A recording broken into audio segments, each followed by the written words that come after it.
Sakal Gunarnavasha Vande Guru Sri Charanaravindan.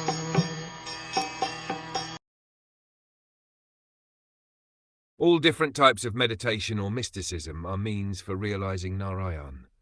All austerities are aimed at achieving Nārāyaṇa.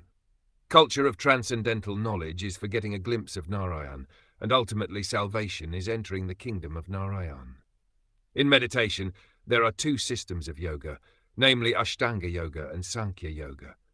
Ashtanga Yoga is practice in concentrating the mind, releasing oneself from all engagements by the regulative processes of meditation, concentration, sitting postures, blocking the movements of the internal circulation of air, etc. Sankhya Yoga is meant to distinguish the truth from ephemerals. But ultimately both the systems are meant for realizing the impersonal Brahm, which is but a partial representation of Nārāyaṇa, the personality of Godhead. As we have explained before, the impersonal Brahma effulgence is only a part of the personality of Godhead. Impersonal Brahm is situated on the person of the Supreme Personality of Godhead, and as such Brahman is the glorification of the personality of the Godhead. This is confirmed both in the Bhagavad Gita and in the Matsya Puran. Gati refers to the ultimate destination or the last word in liberation.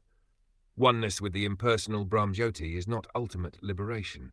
Superior to that is the sublime association of the personality of Godhead in one of the innumerable spiritual planets in the Vaikuntha sky.